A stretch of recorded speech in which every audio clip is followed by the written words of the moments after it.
তবে একটা কথা বোধহয় আপনার জানা নেই, প্রতিটি মানুষের হাতের লেখা যেমন আলাদা, তেমনি প্রতিটি টাইপরাইটারের টাইপ করা অক্ষরের মধ্যেও ফারাক থাকে। এই যে আপনাকে হাতে নাতেই দেখাই, দেখুন দেখুন। যেমন ধরুন আপনার টাইপ করা চিঠির ই অক্ষরটা একটু যেন ঘষে গেছে মনে হচ্ছে। আবার এই যে আর অক্ষরটার নিচের দিকটা একটু যেন অস্পষ্ট দেখতে পাচ্ছেন। আপনি শুনছেন সাহিত্য এফএম, কান পাতলেই খুশি। আমাদের চ্যানেলে আপনি স্বাগত। মুঠোফোন আর কম্পিউটার স্ক্রিন ছাড়া আজকের সময় প্রায় অচল, তাই অ্যাসাইনমেন্ট কিংবা সেন্টিমেন্ট সবকিছুই যখন স্ক্রিন নির্ভর, তখন গল্প স্বল্প এখানেই হোক না হয়। তাই আমাদের নিরন্তর প্রচেষ্টা থাকবে আপনার জন্য বাংলা ও বিশ্ব সাহিত্যের সমুদ্র থেকে কিছু জলোচ্ছ্বাস ধরে রাখার। শুনেই দেখুন না, আশা করি ভালো লাগবে। Sir Arthur igneous Conan Doyle নামটা শুনলেই আপামর বিশ্ববাসীর মনে আরেকটা নাম উকি দেয়। 221B বেকার স্ট্রিট নিবাসী শার্লক হোমস। এছাড়াও কল্পবিজ্ঞানের গল্প, কবিতা, নাটক, ননফিকশন, ঐতিহাসিক উপন্যাসেও তিনি তার স্বাক্ষর রেখেছেন। পেশায় চিকিৎসক এই অমর সাহিত্যিকের মৃত্যুর 95 বছর পরেও তার লেখনী এখনও টেনে রাখে 8 থেকে 80 সবাইকে। আজ আমরা নিয়ে এসেছি স্যার আর্থার কোনান ডয়েলের একটি অমর সৃষ্টি, আ কেস অফ আইডেন্টিটি। রহস্যের গোলকধাঁধায় হারিয়ে যেতে আপনি তৈরি তো? শুরু হচ্ছে আ কেস অফ আইডেন্টিটি।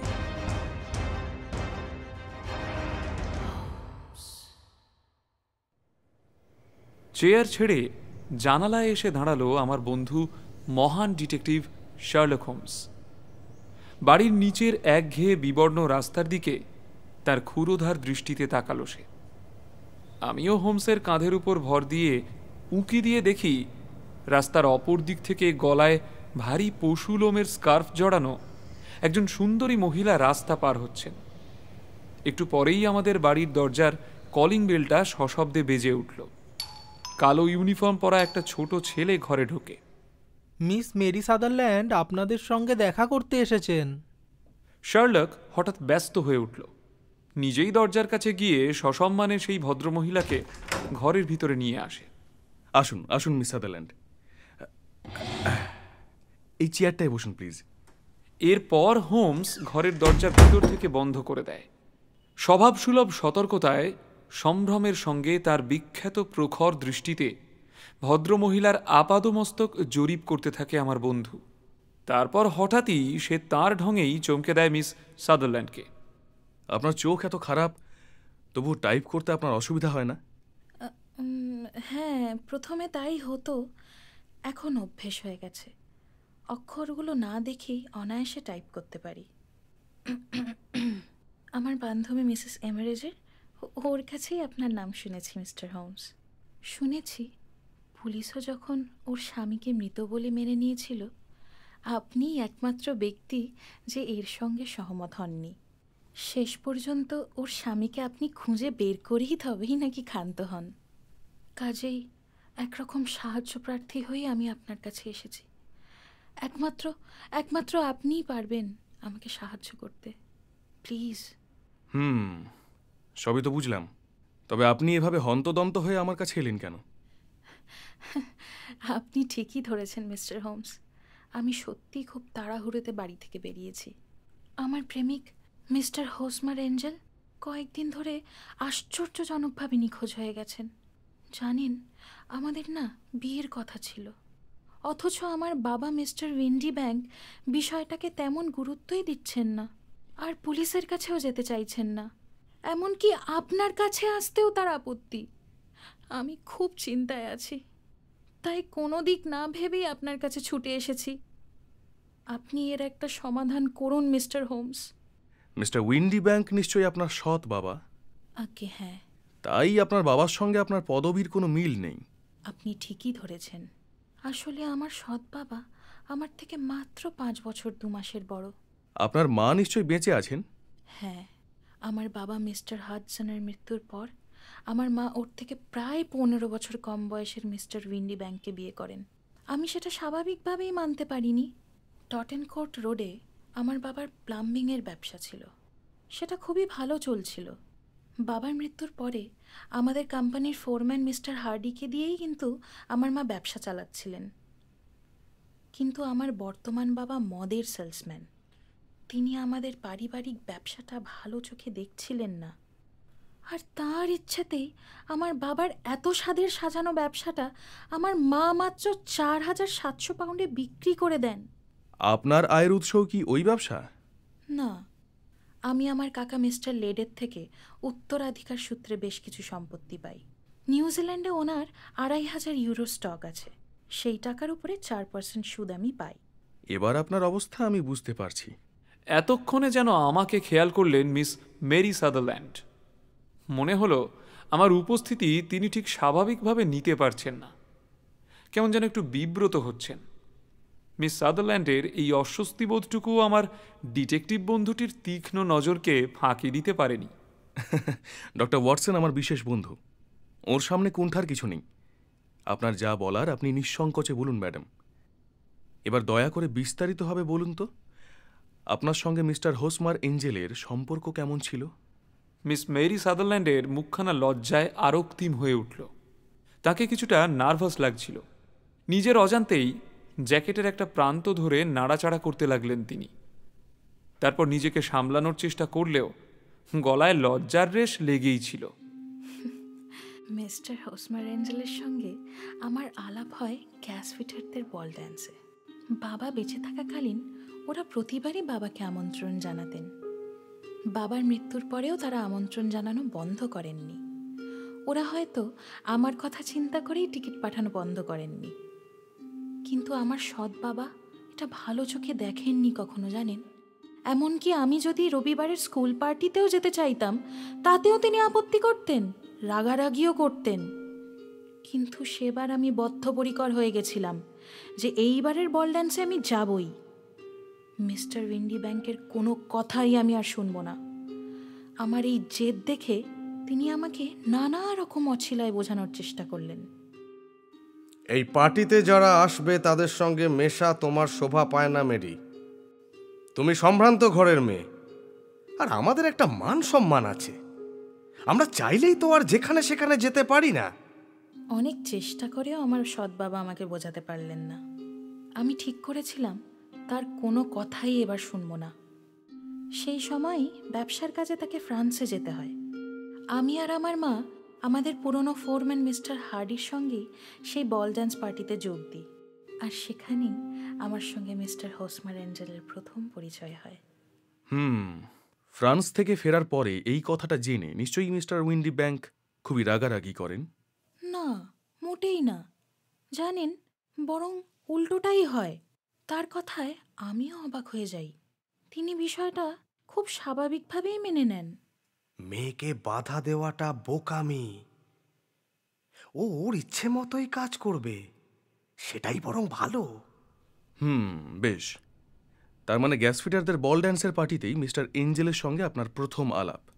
তারপর নিশ্চয়ই তিনি আপনার সঙ্গে যোগাযোগ করার চেষ্টা করেননি? না, আসলে উল্টোটাই হয়েছে। মিস সাদারল্যান্ড, কিছু যদি মনে না করেন তাহলে একটু বিস্তারিতভাবে বলবেন প্লিজ, যে তারপর আবার কখন তিনি আপনার সঙ্গে যোগাযোগ করার চেষ্টা করলেন? সেই আলাপের পর থেকে উনি একদিন বাদে বাদেই আমাকে চিঠি লিখতে শুরু করলেন। 1 সপ্তাহ পরে মিস্টার উইন্ডি ব্যাংক আবারও তার ব্যবসার কাজে ফ্রান্সে যান। সেই সময় মিস্টার এঞ্জেল আমার সঙ্গে দেখা করার ইচ্ছে প্রকাশ করেন। তখনই কি আপনাদের বিয়ের কথাবার্তা পাকা হয়ে যায়? হ্যাঁ, আপনি ঠিকই অনুমান করেছেন মিস্টার হোমস। আমার এই বিখ্যাত বন্ধুটির অনুমান ভুল হওয়ার তেমন অতীত নেই মিস সাদারল্যান্ড। আপনি নিশ্চিন্ত থাকতে পারেন। আরে না না, সে তো জানি, আর সেই কারণেই তো ওনার কাছে আসা। আচ্ছা, মিস্টার এঞ্জেল কি কাজ করেন?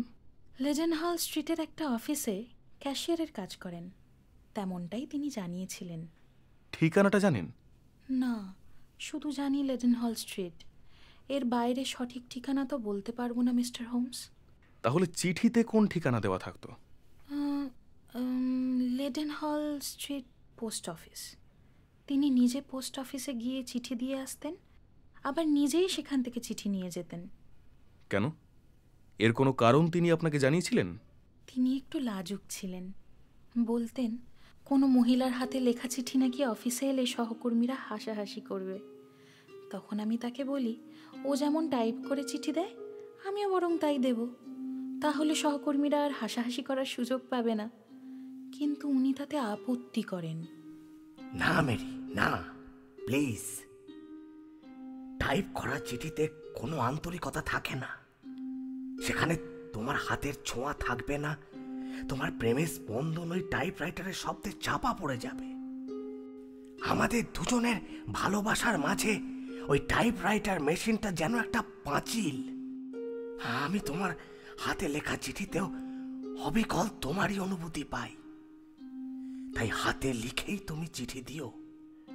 তোমার জন্য ওইটুকু হেঁটে পোস্ট অফিসে যেতে আমার কোনো কষ্টই নেই। এইভাবে আমাদের ভালোবাসার ভিতটা আরো শক্ত হবে। তুমি না করো না মেরি, প্লিজ। মিস সাদারল্যান্ড, আপনার প্রেমিক মিস্টার হোসমার এঞ্জেলের বিষয়ে আর কোনো তথ্য কি আপনার জানা আছে? এই কথা শুনে মিস সাদারল্যান্ড বেশ চিন্তিত হয়ে পড়লেন। আর চোখে আমার বন্ধু গোয়েন্দা প্রবরের দিকে তাকিয়ে দেখি সেও চিন্তায় ডুবে গেছে।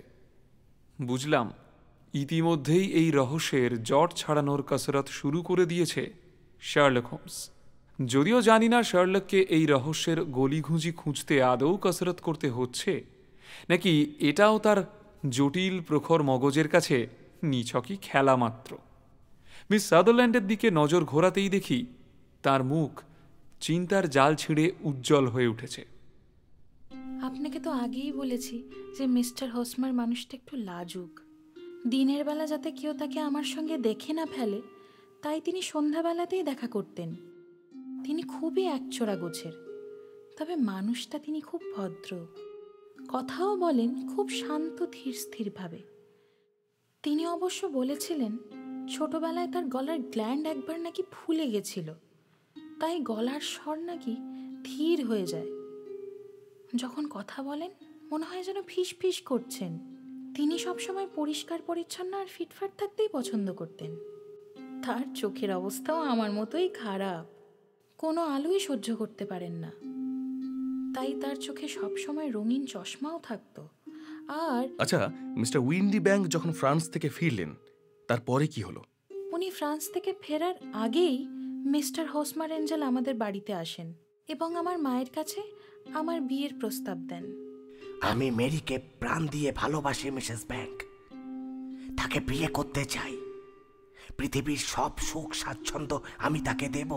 আমার মা মিস্টার এঞ্জেলের আন্তরিকতা আর নম্র ব্যবহারের জন্য খুবই সন্তুষ্ট ছিলেন, তাই তিনি এই প্রস্তাবে অমত করেননি। মায়ের সম্মতি পেয়ে বাবার অনুপস্থিতিতেই তিনি আমাদের বিয়ের বিষয়টা মিটিয়ে ফেলতে চান। শুভ কাজে দেরি করতে নেই। এই সপ্তাহেই বিয়েটা মিটিয়ে নেওয়া দরকার মিসেস ব্যাংক। তুমি বাইবেলে হাত রেখে প্রতিজ্ঞা করো মেরি, কোনো অবস্থাতেই আমার বিশ্বাসের অমর্যাদা তুমি করবে না, প্লিজ। কিন্তু হাজার হোক, মিস্টার উইন্ডি ব্যাংক সম্পর্কে আমার সৎ বাবা, তার অনুপস্থিতিতে বিয়ে করতে আমার মন চায়নি। তাই আমার জোড়াজুড়িতেই এই খবরটা দিয়ে আমার সৎ বাবার বর্দ অফিসে একটা চিঠি পাঠানোর ব্যবস্থা হয়।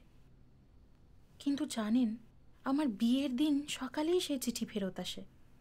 তাহলে মিস্টার উইন্ডি ব্যাংক কিছুই জানতে পারেননি আপনাদের বিয়ের বিষয়ে? চিঠিটাই পাননি? না, কারণ বর্দতে চিঠি পৌঁছানোর আগেই তিনি ইংল্যান্ড ফেরার জন্য রওনা দিয়েছিলেন। সরি মিস মেরি, এটা খুবই দুর্ভাগ্যজনক। তাহলে গত শুক্রবারই আপনাদের বিয়ে হয়ে যায়? তেমনটাই হওয়ার কথা ছিল। বিয়েটা গোপনেই হওয়ার কথা ছিল। ঠিক ছিল ক্রিস ক্রসের কাছে সেন্ট জেভিনার্স চার্চে আমাদের বিয়ে হবে। তারপর প্যানক্রিয়াস হোটেলে আমরা ব্রেকফাস্ট করব। যথাসময়ে মিস্টার এঞ্জেল আমাকে আর আমার মাকে হ্যান্ডসাম গাড়িতে তুলে দেন। তিনি নিজেও একটা 4 হুইলার চাপেন।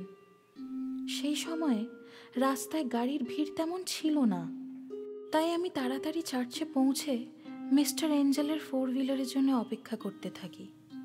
4 হুইলার আসে, কিন্তু তাতে তিনি ছিলেন না। এ কি, স্যার কোথায়? আমার সামনেই তো উনি গাড়িতে উঠলেন। কখন নামলেন আমি বুঝতেই পারলাম না। তারপর থেকে তিনি নিখোঁজ মিস্টার হোমস। এখনো পর্যন্ত তার কোনো খবর পাইনি। আমি খুবই দুঃখিত মিস সাদারল্যান্ড, আপনার সঙ্গে খুবই অমানবিক ঘটনা ঘটেছে। আপনার কষ্টটা আমি বুঝতে পারছি। না না মিস্টার হোমস, এটা ঠিক নয়। মিস্টার এঞ্জেল তেমন মানুষই নন। ওর মতন দয়ালু ভালো মানুষের পক্ষে এই কাজটা করা সম্ভবই নয়। সেদিন সকালে উনি আমাকে বলেছিলেন আমি যেন তার বিশ্বাসের মর্যাদা দিই। যদি কোনো কারণে আমাদের এক হওয়ার পথে কোনো বাধা আসে, যার জন্য আমাদের যদি দূরে সরেও যেতে হয়, তাহলেও যত তাড়াতাড়ি হয় আবার আমরা একে অপরের কাছে ফিরব। যদিও বিয়ের দিন এ জাতীয় কথাবার্তা বলে না কেউ, কিন্তু সেদিনের ঘটনার পর থেকে এটা স্পষ্ট যে... তার মানে আপনার মনে হচ্ছে যে মিস্টার এঞ্জেল কোনো বিপদে পড়েছেন? হ্যাঁ হ্যাঁ মিস্টার হোমস, তিনি আগেই বোধহয় তার বিপদের কথা আজ করেছিলেন। না হলে ওরকম শুভ দিনে এমন কথা কেউ বলে? শেষ পর্যন্ত হয়তো ওর অনুমানই সত্যি হয়েছে।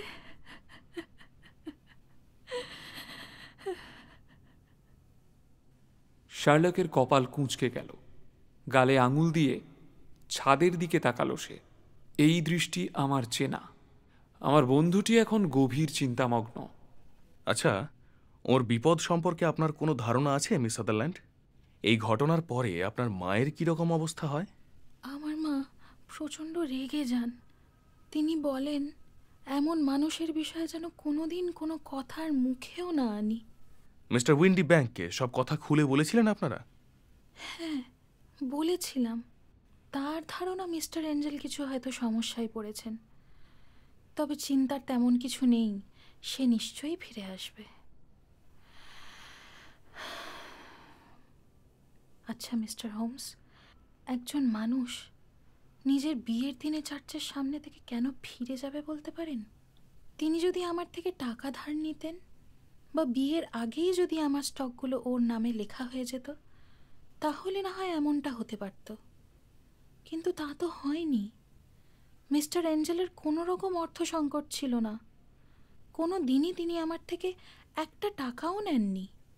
ওর কি হয়েছে জানি না, কেন উনি চিঠি দিয়ে সব সমস্যার কথা জানাচ্ছেন না। ওর কথা চিন্তা করে আমি পাগল হয়ে যাচ্ছি। রাতে আমার ঘুম আসে না। আপনি চিন্তা করবেন না, আমি কেসটা হাতে নিলাম। এই বিষয়ে যতদূর সম্ভব আমি তদন্ত করব। আশা করি একটা সমাধান বের করতে পারব। তবে মিস সাদারল্যান্ড, কিছু মনে করবেন না, একটা কথা বলি। মিস্টার হোসমার এঞ্জেল যেমন আপনার জীবন থেকে অদৃশ্য হয়েছেন, আপনিও প্লিজ চেষ্টা করুন তার স্মৃতি আপনার জীবন থেকে মুছে ফেলতে। তাহলে কি আপনি বলতে চাইছেন মিস্টার এঞ্জেলের সঙ্গে আমার কোনো দিন দেখা হবে না? সরি টু সে, আমার সেটাই মনে হচ্ছে মিস সাদারল্যান্ড। শার্লকের এই গলার স্বর আমাকেও চমকে দেয়। যদিও ওকে বোঝা শক্ত, কিন্তু ও কি তাহলে এই রহস্যের সমাধান এর মধ্যেই করে ফেলেছে? না হলে এত নিশ্চিতভাবে এ কথা বলছে কেন? এর পরের কথাতেই আবারও আমাকে ধন্দে ফেলে দিল আমার বিখ্যাত গোয়েন্দা বন্ধু। ওর অতলান্তিক মস্তিষ্কের গভীরে ডুব দেওয়ার সাধ্য আমার মতো যুদ্ধফেরত ডাক্তারেরও নেই। তবে মিস্টার এঞ্জেলের কি হয়েছে সেটা আমি এখনই বলতে পারছি না। আমি ওনার চেহারার আরও বিস্তারিত বর্ণনা চাই। আর ওর দেওয়া চিঠিগুলোও যদি আপনি আমাকে দিতে পারেন, তাহলে আমার তদন্তের কাজে কিছুটা সুবিধা হবে। আমি গত শনিবার ক্রনিকল কাগজে ওর সম্পর্কে নিখোঁজের কলামে বিজ্ঞাপন দিয়েছিলাম। সেই বিজ্ঞাপনের স্লিপ আর ওর টাইপ করা 4টে চিঠি আমি সঙ্গেই এনেছি। এইগুলো আপনি রাখুন। ধন্যবাদ মিস সাদারল্যান্ড, আমি এগুলো রাখছি। ও হ্যাঁ, আপনার ঠিকানাটাও আমার প্রয়োজন। বেশ, আমার ঠিকানা হলো 11 নম্বর লায়ন্স প্লেস, ক্যাম্বারওয়েল। আর আপনার বর্তমান বাবার অফিসের ঠিকানাটা? ওয়েস্ট হাউস অ্যান্ড মারব্যাঙ্ক, ফেইনচার স্ট্রিটের ক্লায়েন্ট রপ্তানিকারক প্রতিষ্ঠান। বেশ বড় প্রতিষ্ঠান। আপনাকে অশেষ ধন্যবাদ। আপনি যেভাবে বিস্তারিত সব তথ্য দিলেন, তাতে আমার তদন্তের খুবই সুবিধা হবে। আপনাকেও অনেক ধন্যবাদ মিস্টার হোমস। তবে হ্যাঁ, আপনি যাই বলুন, মিস্টার হোসমার এঞ্জেলকে ভোলা আমার পক্ষে অসম্ভব। প্রয়োজনে আমি ওর জন্য সারা জীবন অপেক্ষা করব। এরপর মিস মেরি সাদারল্যান্ড আর আমাদের বেকার স্ট্রিটের বাড়িতে বসে থাকেননি। দ্রুত পায়ে তিনি বেরিয়ে গেলেন ঘর থেকে। তবে ঠিক হলো যে শার্লকের আবারও যদি তদন্তের খাতিরে তাকে প্রয়োজন হয়, তাহলে খবর পেলেই তিনি আবারও আসবেন। শার্লক এবার সামনের দিকে পা ছড়িয়ে বসে ঘরের ছাদের দিকে কপাল কুঁচকে তাকিয়ে থাকে। সে যে আবার গভীর চিন্তায় ডুবে গেছে, এ কথা বেশ বুঝতে পারছিলাম। ওর দিকে তাকিয়ে থাকতে থাকতে আর না পেরে বলে উঠলাম, আমার ধারণা এই মহিলাটির মধ্যে অনেক কিছুই তুমি খেয়াল করেছ, যা আমি কোশমিনকালেও অনুমান করতে পারবো না। না হে ওয়াটসন, ভুল বললে। একটু চেষ্টা করলে তোমার ওই ডাক্তারি চোখেও অনেক কিছুই ধরা পড়তো। যেমন ধরো, জামার হাতার গুরুত্ব কি, বুড়ো আঙুলের নখে কি আছে, আবার সামান্য জুতোর ফিতেও কতটা রহস্যময় হতে পারে। অবশ্য অনেকবার তোমার দৃষ্টিকে স্বচ্ছ করার চেষ্টা আমি করেছি, কিন্তু তুমি রয়ে গেছো সেই তিমিরেই।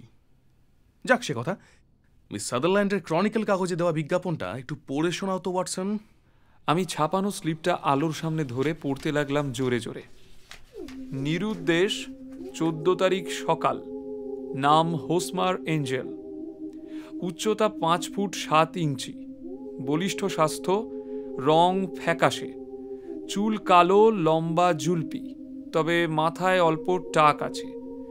রঙিন চশমা ব্যবহার করেন, কণ্ঠস্বরে দোষ বর্তমান। পরনে কালো ওয়েস্টকোট, সামনের দিকটা সিল্কের, ধূসর রঙের টুইড ট্রাউজার, কোটের উপর অ্যালবার্ট চেন। লিডেনহল স্ট্রিট অফিসের কর্মচারী। কেউ খবর দিলে। এই চিঠিগুলো খুবই মামুলি, তবে একটা জরুরি বিষয় কি লক্ষ্য করেছো ওয়াটসন?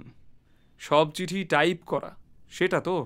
শুধু তাই নয়, চিঠির নিচে টাইপ করে হোসমার এঞ্জেল নিজের নাম লিখেছে, তারিখ দিয়েছে, কিন্তু ঠিকানার কোনো নামগন্ধ নেই। শুধুমাত্র লিডেনহল স্ট্রিটের উল্লেখ আছে। এরকম চিঠি লেখার কারণ কি কিছু তোমার মাথায় এসেছে ওয়াটসন? হ্যাঁ, যদি মিস সাদারল্যান্ড প্রতিশ্রুতিভঙ্গের মামলা করেন, তাহলে মিস্টার হোসমার এঞ্জেল বেমালুম তা অস্বীকার করবেন। বলবেন এই চিঠি তার লেখা নয়, তাই এই কারসাজি। উফ, ডাক্তার ডাক্তার, কিছুই কি শিখলে না এতদিনেও? যাক সে কথা, এবার শোনো, আমি 2টো চিঠি লিখব। আমার বিশ্বাস তাহলেই এই রহস্যের ওপর থেকে সব পর্দা উঠে যাবে। প্রথম চিঠিটা লিখব লিডেনহল স্ট্রিটের সেই প্রতিষ্ঠানে যেখানে মিস্টার এঞ্জেল চাকরি করতেন, আর দ্বিতীয় চিঠিটা লিখব মিস্টার উইন্ডি ব্যাংককে। অবশ্য চিঠিতে লিখব আগামীকাল তিনি যাতে সন্ধ্যা 6টায় আমার সঙ্গে দেখা করেন সেই অনুরোধ জানিয়ে। কেননা হাজার হলেও তিনিই এখন মিস সাদারল্যান্ডের আইনি অভিভাবক। তার সঙ্গে এই বিষয়ে আলোচনা করাটা আমার কর্তব্যের মধ্যে পড়ে, বুঝলে? আর যতক্ষণ না এই 2টো চিঠির উত্তর আসে, ততক্ষণ আমরা হাত পা গুটিয়ে বসে থাকব। এই সময়টা আমি আমার বৈজ্ঞানিক পরীক্ষা নিরীক্ষা নিয়ে ব্যস্ত থাকব। আর শোনো, তুমি অযথা আমাকে বিরক্ত করবে না, আর আমার জিনিসপত্রে হাতও দেবে না। তুমি হাত দিলেই আমার জরুরি জিনিসগুলো খুঁজে পাই না। হ্যাঁ, সেই তো, গোটা ঘর জুড়ে তো নরক গুলজার করে রাখো। আমি গুছিয়ে রাখি বলে এখন আমারই দোষ হয়ে গেল? বারে! উফ, ডাক্তার ডাক্তার, ওই অগোছালো করে রাখাটাই আমার গুছিয়ে রাখা। তাহলেই আমি হাতের কাছে সব দরকারি জিনিসগুলো সময় মতো পেয়ে যাই। এসব তোমার মগজে ঢুকবে না বন্ধু। পরের দিনই মিস্টার উইন্ডি ব্যাংক দেখা করতে রাজি হয়েছেন। আমার একটা জরুরি রুগী দেখতে যাওয়ার কথা ছিল বলে বেকার স্ট্রিটে শার্লকের বাড়ি যেতে যেতে আমার সন্ধ্যা হয়ে যায়। মনে মনে ভাবতে থাকি, আমার দেরি হওয়ায় আমার গোয়েন্দা বন্ধুটি একাই বোধহয় সমস্ত সমস্যার সমাধান করে ফেলেছে এতক্ষণে। কিন্তু ওর বাড়িতে ঢুকে আমি অবাক হয়ে যাই। গোয়েন্দা প্রবর পরিশ্রান্ত অবস্থায় আরামকেদারায় এলিয়ে শুয়ে আছেন। সামনে বোতল আর টেস্ট টিউবের পাহাড় জমেছে যেন। ঘরময় হাইড্রোক্লোরিক অ্যাসিডের গন্ধে টেকা দায়। একটু ইতস্তত করে শার্লককে প্রশ্নটা করে ফেলি, সমস্যার সমাধান হলো? হ্যাঁ, ওটা বারিটা বাই সালফেট। আরে বাবা, আমি তোমার বৈজ্ঞানিক গবেষণার কথা বলছি না, মিস সাদারল্যান্ডের রহস্যের সমাধান হলো কিছু? ও তাই বলো। আমি ভাবলাম যে সলটা টেস্ট করছিলাম তুমি সেই বিষয়ে জানতে চাইছো। মিস সাদারল্যান্ডের বিষয়টা তো কোনো সমস্যাই না।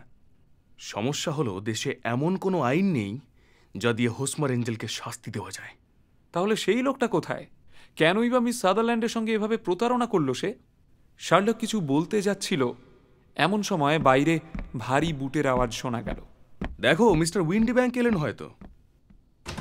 আসুন আসুন মিস্টার উইন্ডি ব্যাংক, আপনার জন্যই অপেক্ষা করছিলাম। বসুন প্লিজ। বছর 30-এর ফ্যাকাশে রঙের একজন ভদ্রলোক ঘরে ঢুকলেন। দাড়ি গোঁফ সুন্দর পরিপাটি করে কাটা, তীক্ষ্ণ ধূসর চোখ জোড়ায় চাঞ্চল্য লোকানোর বিন্দুমাত্র চেষ্টা নেই। হ্যালো, আমি উইন্ডি ব্যাংক। সেটা আমি জানি। আপনি আগে বসুন মিস্টার উইন্ডি ব্যাংক, এতটা কষ্ট করে এসেছেন। আচ্ছা, এই টাইপ করা চিঠিটা বোধহয় আপনার। আপনি এটাই লিখে জানিয়েছিলেন যে সন্ধ্যা 6টায় দেখা করবেন।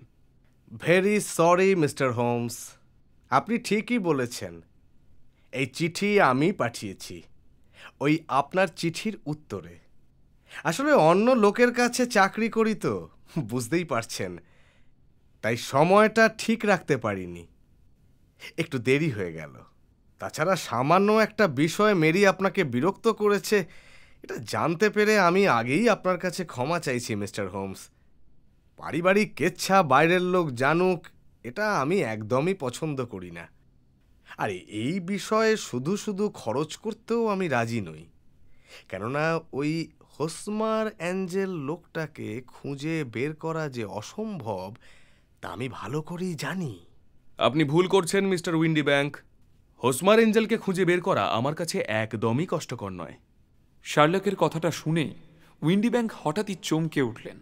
তার অসতর্কতায় হাতের খুলে রাখা গ্লাভস মাটিতে পড়ে যায়। ঘরময় তখন পিন ড্রপ সাইলেন্স। তাই নাকি? তাহলে তো খুবই ভালো হয়। আপনার কথায় খুবই আনন্দিত হলাম মিস্টার হোমস। ধন্যবাদ মিস্টার উইন্ডি ব্যাংক। তবে একটা কথা বোধহয় আপনার জানা নেই। প্রতিটি মানুষের হাতের লেখা যেমন আলাদা, তেমনি প্রতিটি টাইপরাইটারের টাইপ করা অক্ষরের মধ্যেও ফারাক থাকে। এই যে আপনাকে হাতে নাতেই দেখাই, দেখুন দেখুন। যেমন ধরুন আপনার টাইপ করা চিঠির ই অক্ষরটা একটু যেন ঘষে গেছে মনে হচ্ছে। আবার এই যে আর অক্ষরটার নিচের দিকটা একটু যেন অস্পষ্ট দেখতে পাচ্ছেন। আপনি ঠিকই ধরেছেন মিস্টার হোমস, কেননা ওই মেশিনেই আমরা অফিসের চিঠিপত্র টাইপ করি, তাই হয়তো অক্ষরগুলো ক্ষয়ে গেছে। তাহলে আপনাকে একটা মজার জিনিস দেখাই। নিরুদ্দেশ হয়ে যাওয়া মিস্টার হোসমার এঞ্জেলের টাইপ করা 4টি চিঠি আমার কাছে আছে। এই দেখুন, এই সব চিঠিগুলোরও ই অক্ষরটা ঘষে যাওয়া, আবার আর অক্ষরটার নিচের দিকটাও ক্ষয়ে যাওয়া। হঠাৎই মিস্টার উইন্ডি ব্যাংক চেয়ার ছেড়ে উঠে দাঁড়িয়ে নিজের হ্যাটের দিকে হাত বাড়ালেন। দেখুন মিস্টার হোমস, আমি ব্যস্ত মানুষ, সমাজে আমার সম্মান আছে, আমার সময়েরও একটা মূল্য আছে। আপনার এসব আষাঢ়ে ফালতু গল্প শোনার সময় আমার নেই। এসব আজগুবি তত্ত্ব না কপচিয়ে যদি সত্যি ওই হোসমার অ্যাঞ্জেলকে ধরতে পারেন তখন খবর দেবেন, বুঝেছেন? না হলে অযথা আমার সময় নষ্ট করবেন না। উইন্ডি ব্যাংক দরজার কাছে পৌঁছানোর আগেই দেখি অতি ক্ষিপ্রতায় শার্লক দরজার কাছে পৌঁছে দরজা বন্ধ করে দিল। শুনুন মিস্টার উইন্ডি ব্যাংক, আমি সেই নিরুদ্দেশ লোকটাকে এর মধ্যেই ধরে ফেলেছি। তাহলে তাহলে সে কোথায়? ভনিতা করে লাভ নেই মিস্টার উইন্ডি ব্যাংক। এই নগণ্য একটা বিষয় নিয়ে আমার প্রতি সন্দেহ প্রকাশ করে আমার অপমান করেছেন আপনি। আমার ক্ষমতা সম্বন্ধে কোনো ধারণাই নেই আপনার। এখন আর নিজেকে আড়াল করে কোনো লাভ নেই। শান্ত হয়ে বসুন। শার্লকের এরকম মূর্তি সহসা দেখা যায় না। বুঝতেই পারলাম উইন্ডি ব্যাংক আমার বন্ধুটিকে চিনতে ভুল করেছেন, আর সেই ভুলের ফলেই শার্লকের আত্মমর্যাদায় আঘাত করে ফেলেছেন তিনি। শার্লকের এই মূর্তি দেখে উইন্ডি ব্যাংক কেমন যেন শামুকের মতো গুটিয়ে গেল। সুবোধ বালকের মতো মাথা নিচু করে চেয়ারে বসে পড়লেন তিনি। তার চোখের সেই চাঞ্চল্য কোথায় যেন হারিয়ে গেছে। সেই চোখে জায়গা করে নিয়েছে একটা অজানা ভীতি। দেখি শার্লক নিজের পকেটটা একবার দেখে নিল। আত্মরক্ষার প্রয়োজন হলে কি করতে হবে সেটা একবার ঝালিয়ে নিল সে। আমিও আমার ছড়িটা শক্ত করে চেপে ধরলাম। শুনুন মিস্টার উইন্ডি ব্যাংক, আমি ওই নিরুদ্দেশ লোকটাকে ধরেছি। সেই ধৃত ভদ্রলোক, যদিও তাকে ভদ্র হয়তো বলা যায় না, যাই হোক, সেই ধৃত ব্যক্তি টাকার লোভে একজন বেশি বয়সী মহিলাকে তার স্বামীর মৃত্যুর সুযোগ নিয়ে বিয়ে করেন। সেই মহিলার একটি মেয়ে ছিল। সে যতদিন তাদের কাছে থাকবে ততদিন তার সম্পত্তিও ওই মহিলা ও তার বর্তমান স্বামী ভোগ করতে পারবেন। স্বাভাবিকভাবেই সেই টাকাটা যাতে তাদের হাতছাড়া না হয় তার জন্য লোকটি ব্যস্ত হয়ে ওঠে। তাই মেয়েটিকে বাইরে বিশেষ যেতে দিতে চায় না। সে কোনো যুবকের সঙ্গেও মিশতে দিতে চাইতো না, যাতে মেয়েটি কারো প্রেমে না পড়ে যায় আর তাকে বিয়ে না দিতে হয়। অন্যদিকে মেয়েটি এই চাপিয়ে দেওয়া অনুশাসন আর মানতে চায় না। এক প্রকার জোর করেই সে বল ড্যান্সে যেতে চায়। মেয়েটিকে বাগে রাখতে না পেরে তার মা আর সৎ বাবা প্রমাদ গুণে তারা ফোন দিয়ে আটতে থাকে কিভাবে এই মেয়েকে কোনো যুবকের সঙ্গে না মিশতে দিয়ে তাকে বিয়ে করা থেকে আটকানো যায়। তখন তারা ষড়যন্ত্র করে ঠিক করে মেয়েটির সৎ বাবা ছদ্মবেশে মেয়েটির সঙ্গে অন্য পরিচয়ে তাকে প্রেমের ফাঁদে ফেলবে। সেই মতোই রঙিন চশমা আর নকল গোঁফ দাড়ি লাগিয়ে গলার স্বর বদলিয়ে সৎ মেয়ের কাছে হোসমার এঞ্জেল পরিচয় দেয়, প্রেমের অভিনয় করতে থাকে। সরল মেয়েটি তার সৎ বাবার অভিনয় ধরতে পারে না। সে সত্যি ওই ঠগকে ভালোবেসে ফেলে। মেয়েটি যাতে তার প্রেমিকের স্মৃতি বহন করেই সারাটা জীবন কাটায় আর বিয়ে না করে, তাই জন্য তাকে দিয়ে তার মা আর প্রেমিকরূপী সৎ বাবা নানা অছিলায় বিভিন্ন রকম শপথ করিয়ে নেয়। তার অনুভূতি নিয়ে তার কাছের মানুষরাই খেলতে থাকে। শেষে পরিকল্পনা মতো বিয়ের দিন চার্চে যাওয়ার নাম করে মিস্টার হোসমার এঞ্জেল আত্মগোপন করেন। ঘটনাটা এইভাবেই ঘটেছিল মনে হয়, তাই না মিস্টার হোসমার এঞ্জেল? ও সরি সরি সরি সরি, ভুল করে আপনার ছদ্মনামে ডেকে ফেললাম, মিস্টার উইন্ডি ব্যাংক। নিজেকে যেন অনেকটা সামলে নিয়েছেন মিস্টার উইন্ডি ব্যাংক। চোখে আবার সেই ধূর্ত চাঞ্চল্য খেলে বেড়াচ্ছে। শান্তভাবে ধীরে ধীরে মুখ খুললেন তিনি। ঘটনাটা সত্যি হতে পারে, আবার নাও পারে। তবে ঘরের দরজা বন্ধ করে আমাকে আটকে দিয়ে আপনি যে বেআইনি কাজ করেছেন সেটা বোঝার ক্ষমতা আপনার আছে বলেই আমার মনে হয়েছিল মিস্টার হোমস। হোমস এবার ঘরের দরজা খুলে দিলেন। আপনি ঠিকই বলেছেন মিস্টার উইন্ডি ব্যাংক, আইন আপনার হয়তো কিছুই করতে পারবে না। তবে আপনার মতো ঘৃণ্য মানুষের যে উপযুক্ত শাস্তি হওয়া উচিত ছিল সেটা বোঝার মতো ক্ষমতাও আমার নিশ্চয়ই আছে। তাছাড়া মিস সাদারল্যান্ডের যদি নিজের কোনো ভাই বা বন্ধু থাকতো তাহলে আপনাকে চাবকিয়ে পিঠের চামড়া তুলে নিত। যদিও এটা আমার কর্তব্য নয়, তবুও আমার একটা চাবুক আছে মিস্টার উইন্ডি ব্যাংক। সেই চাবুকের... শার্লকের কথা শেষ হওয়ার আগেই মিস্টার উইন্ডি ব্যাংক দ্রুত পায়ে ঘর ছেড়ে বেরিয়ে গেলেন। জানালা দিয়ে উঁকি দিয়ে দেখি তিনি প্রায় রাস্তা দিয়ে ছুটছেন। উইন্ডি ব্যাংকের এই অবস্থা দেখে শার্লক হেসে ফেলে। দেখো দেখো শয়তান ধরিবাজটার কাণ্ড দেখো। অপরাধ করতে করতে ও এমন একটা জঘন্য অপরাধ করবে যাতে ওকে ফাঁসিতে ঝুলতে হবে। দেখে নিও ওয়াটসন। আচ্ছা শার্লক, উইন্ডি ব্যাংকে যে আদতে হোসমার এঞ্জেল, এটা তুমি নিশ্চিত হলে কিভাবে? প্রথমেই আমি উইন্ডি ব্যাংকের অফিসে হোসমার এঞ্জেলের চেহারার নমুনা দিয়ে চিঠি লিখি। সেখানে আমি জানতে চাই যে এই চেহারার কোনো লোক সেখানে ফিল্ড এজেন্ট হিসেবে কাজ করে কিনা। আর উইন্ডি ব্যাংকেও আলাদা চিঠি দিয়ে আমার সঙ্গে দেখা করতে বলি। অন্যদিকে লিডেনহল স্ট্রিটের ওই অফিসেও আরেকটা চিঠি দিয়ে জানতে চাই মিস্টার হোসমার এঞ্জেল নামে কেউ তাদের ওখানে কাজ করে কিনা। আমার অনুমানের সঙ্গে পুরোটাই মিলে গেল। উইন্ডি ব্যাংকের অফিস থেকে আমাকে জানায় উইন্ডি ব্যাংক নামে ওরকম চেহারার লোক তাদের অফিসে কাজ করে। আর লিডেনহল স্ট্রিট থেকে জানায় হোসমার এঞ্জেল নামে তাদের অফিসে কেউ নেই। এখন তাহলে মিস মেরি সাদারল্যান্ডকে কি বলবে শার্লক? হ্যাঁ, যদি ওনাকে সত্যিটা বলি তাহলে তিনি হয়তো বিশ্বাস করবেন না। কেননা তার মতো সরল মেয়ের পক্ষে এরকম কল্পনাও করা মুশকিল যে তাঁরই মা আর সৎ বাবা চক্রান্ত করে তাকে প্রবঞ্চনা করেছে। পার্সিতে একটা প্রবাদ আছে ওয়াটসন, বাঘিনীর থেকে তার সন্তানকে ছিনিয়ে নেওয়া যেমন বিপজ্জনক, তেমনি কোনো রমণীর স্বপ্নকে ধ্বংস করাটাও মারাত্মক। শুনলেন আ কেস অব আইডেন্টিটি, কাহিনী স্যার আর্থার কোনান ডয়েল। নাট্যরূপ ও গল্পের সূত্রধার আমি নীলাশিস বসু। বিভিন্ন চরিত্রে কণ্ঠ দিয়েছেন Sherlock Holmes, Joy Mahapatra, Watson তথা গল্পের কথক Sourav Roy, miss Mary Sutherland ও শার্লক থিমের কণ্ঠশিল্পী সৃজা মণ্ডল, মিস্টার উইন্ডিব্যাংক ও হোসমার এঞ্জেল সৌভিক মুখোপাধ্যায়, হোমসের বাড়ির ছেলে ও ড্রাইভার নীলাশিস বসু, শব্দগ্রহণ, সম্পাদনা ও music Sourish Bhattacharya, poster design D canvas, সমগ্র পরিকল্পনা ও পরিচালনা সৌরভ। আগামী সপ্তাহে আমরা আসছি অন্য গল্প নিয়ে। ভালো থাকুন, নমস্কার।